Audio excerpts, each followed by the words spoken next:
जम्मू कश्मीर एक बार फिर से दहल गया। आतंकवादियों के हमले में 26 लोगों की मौत हो गई, जिसमें विदेशी पर्यटक भी शामिल है। वहीं कई राज्यों के लोग, व्यापारी, अधिकारी भी इस हमले के शिकार हुए हैं। वहीं पीएम मोदी जो है विदेश दौरा छोड़कर दिल्ली पहुंच चुके हैं। जम्मू कश्मीर में अमित शाह कैंप कर रहे हैं, उपराज्यपाल कैंप कर रहे हैं। आतंकियों की तलाश लगातार जारी है। वहीं टीआरएफ ने इस हमले की जिम्मेदारी ली है। वहीं अब एक बड़े आतंकी हमले के बाद अब बड़ा ऑपरेशन चलाया जा रहा है। बड़ा ऑपरेशन इसलिए क्योंकि ये 20 से 25 साल बाद इतना बड़ा आतंकी हमला हुआ है।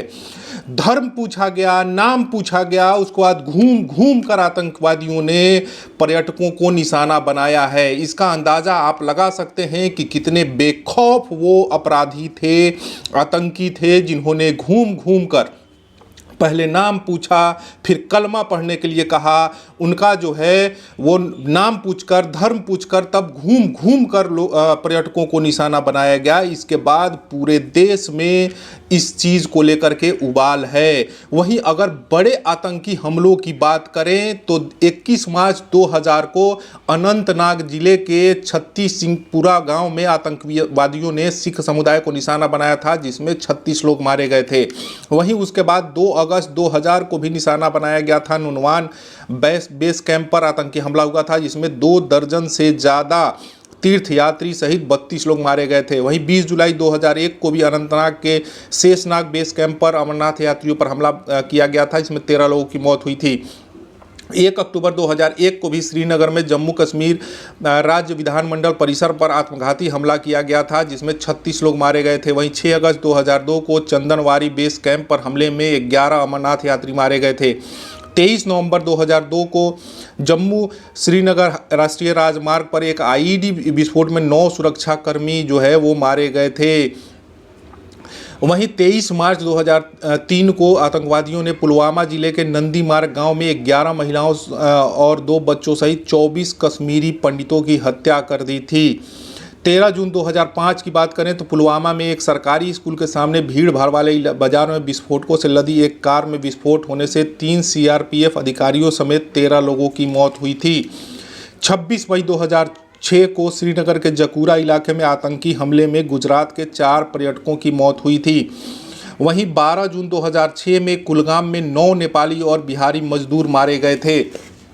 वहीं आपको याद होगा कि पुलवामा में 2019 में पुलवामा में आतंकी हमला हुआ था, जिसमें सीआरपीएफ के 40 जवान की शहादत हुई थी। वहीं अब पीएम मोदी एक बड़ी बैठक करने जा रहे हैं और इस बैठक में कुछ बड़ा ऐलान हो सकता है, कुछ बड़े फैसले लिए जा सकते हैं, जिसमें आतंकवादियों के खिलाफ एक बड़े अभियान की फिर से शुरुआत हो सकती है। हालांकि सुरक्षा बलों की तैनाती है, लेकिन एक सवाल उठ रहा है कि जहां पर सैकड़ों पर्यटक मौजूद थे, वहां सुरक्षाकर्मी क्यों नहीं तैनात किए गए थे। वहीं अब जो है पूरा देश यही चाहता है कि जम्मू कश्मीर से आतंकवाद खत्म होना चाहिए। जो पर्यटन एक बार फिर पटरी पर लौट रहा था, उस पर्यटन पर चोट करने की कोशिश आतंकवादियों द्वारा की गई है, लेकिन अब देश नहीं सहेगा।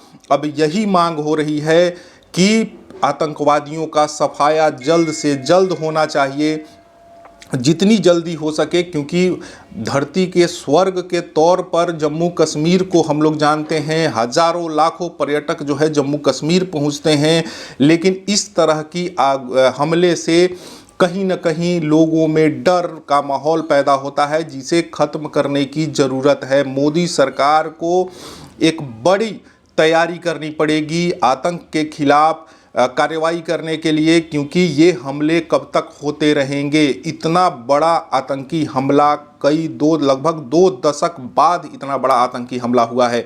ये देश किसी तरह से बर्दाश्त नहीं करेगा और बर्दाश्त करना भी नहीं चाहिए। जब आप सब कुछ देते हैं, टैक्स देते हैं, हर चीज़ देते हैं, फिर कैसे इतना बड़ा आतंकी हमला हो जाता है? क्योंकि देखिए, पर्यटन बढ़ेगा तो वहाँ की आमदनी बढ़ेगी, लोग आएंगे जाएंगे, और जम्मू कश्मीर जो है वो भारत का अभिन्न अंग है और इसको मोदी सरकार ने साबित भी किया है। लेकिन जिस तरीके से ये हमला हुआ है वो कहीं ना कहीं सवाल जरूर खड़े करता है कि हर पग पग पर सुरक्षाकर्मी वहाँ तैनात हैं, लेकिन इस तरीके से हमला होता है तो सुरक्षा पर भी सवाल उठ रहे हैं। धन्यवाद।